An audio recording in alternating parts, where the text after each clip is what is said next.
If I was compiling a list of the most delicious foods in the world, this would certainly belong in the top 20, even though it's almost unheard of outside of Tunisia and France. Yes, France! The French seem to have discovered this in recent years, and various versions have been published in French cooking magazines and appear on restaurant menus. The method I'm showing you here is the best of the best, in my opinion. Trust me on this, though. Discovering completely new and delicious flavors doesn't happen every day, so prepare to be delighted. This is really good.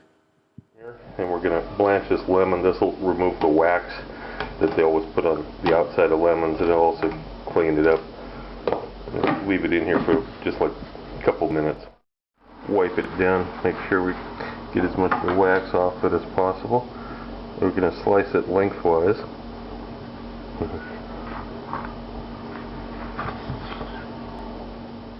Then slice it again lengthwise. So we're going to cut it into quarters like this. Okay. Now into each of these we're going to put 4 slices like this. Open it up like that with 4 slices on each one. Repeat it. I have a dish here that I've lined with coarse salt. By the way, the edges of this are not dirty. It's just stained because this thing's been used for about 30 years now. This is coriander seeds and black peppercorns, about a teaspoon of each. So I'm going to arrange the lemon slices into this dish. You want a dish that's a snug fit. Don't use a dish that's huge. You'll end up having waste a vast amount of spices and salt in order to make it work. So it just barely fits. I'm going to put the mixture. It doesn't have to be perfectly even because as this cooks it'll kind of work itself out anyway. And I got a bay leaf. I'll tear this into a few pieces. Try to distribute that some more. And put more salt. You just need enough to cover it. You don't need tons and tons, but you do need enough to make sure that the lemon's completely covered.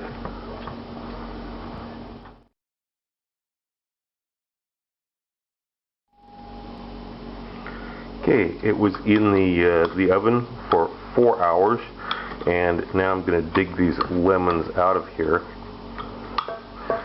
Transfer them over to a bowl. Lemon slices, I should say. And these have to be cleaned up. Of course, we got to get rid of this salt off the top of them. There'd be no point. It'd be nothing but salt. Okay, now we're going to wash these off. Now we have our piece of lamb here. I've used some of that salt that the lemon and the spices were mixed with and rubbed it. The rest of that salt is really you can just throw it away. But you might as well get a little bit more use out of it and use it for the lamb.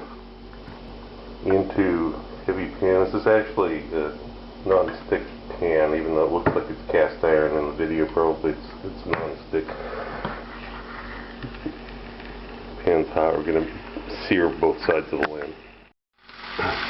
While the lamb is browning, I'm going to grind up the spices. Again, we've got a teaspoon of coriander seed, a teaspoon of black peppercorns, bay leaf, and then also 1 dried red chili. I grind this to powder. After you've browned the lamb, we're going to transfer it into close-fitting braising dish. In the pan where the lamb was just cooked, we're going to put just saute briefly the onions and the garlic to try to pick up the residue off the bottom here a little bit.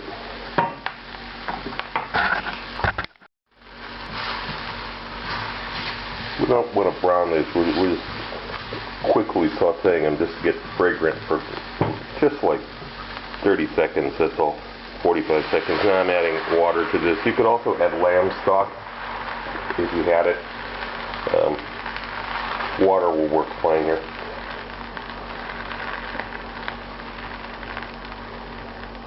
And I'm going to bring this up to a boil while I season. And here's the spices I just ground up. You saw me doing just a minute ago here. And here's our preserved lemon. Put it around here. Not really preserved. It's juiced. Now this is at a boil, so I'll put this over the top of it. It's all ready to go to bed. It's going to go in the oven and braise now.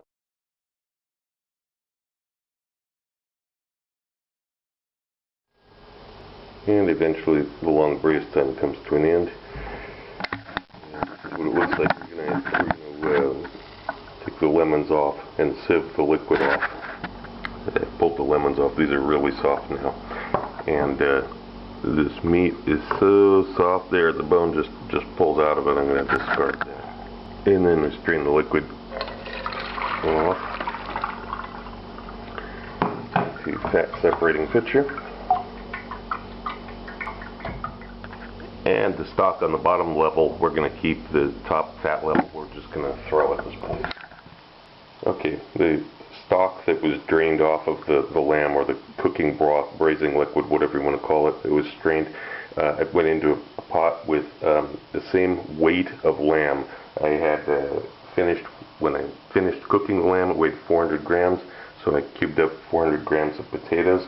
I'm adding a little bit more water to make sure that the potatoes are covered, and I'm also adding one of the lemon segments. Let me pick one that's a good one here. Okay, so I'm going to add this to it to help further that flavor, and bring this up to a simmer and cook until the potatoes are still firm but cooked. I want to show you, we're simmering this gently with the lid on it. They're not bringing us to a rolling boil. When you've got the potatoes cooked to where they're fork tender, they're cooked through, but they're certainly not overcooked. And then we're going to grind up the spices. I've got half a teaspoon of fenugreek, whole teaspoon of oregano, and 2 whole red chilies. I also had the cloves in there, I forgot to mention. So here's the stock that the potatoes were just cooked in, and I'm going to add this, bring it back up to a simmer. They're quite soft, a little bit difficult to work with. They have some pulp on the inside, and this is what you want to do. You want to try to scrape the pulp off. You don't want to use the skin itself because it's too bitter, but you're going to take this pulp, this mushy pulp, and try to get, if you can, try to get a couple teaspoons of this. You may or may not have that much to work with. This is really, really soft and squishy at this point. And then this pulp only, not the skins, but the pulp only, is going to go into the same stock here. Okay, and here it goes in. Now we're going to simmer this, reduce it, and stir it around. It's got to cook for quite a while. Now, after about 15 or 20 minutes, you get it up to this stage. You can see the thickness by how long it takes to fill the void back in. Now I'm going to add that little bit of ketchup, about a tablespoon, something like that. The reason I don't add it sooner is it makes it more difficult to tell how far it's reduced. So this is fine now. Just stir it together, and I'm going to pass this through a sieve and combine it with the lemon juice, and we'll have our sauce will be ready. After you've finished rubbing this through a sieve, you're going to add the lemon juice over the top of the same thing. Yeah, if you've read my cocktail book, it's just like supercharging the liquors. It's the same sort of principle, huh? Okay. Stir this together. Now, this will be ours. You thread the potato and the lamb onto skewers and put those into the smoker, just like this.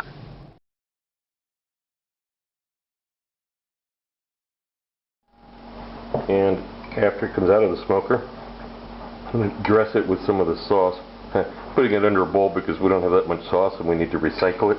So whatever runs off of it goes back into the container. Make sure you get all of it. And then hit it with a little cilantro. And get ready to plate it up.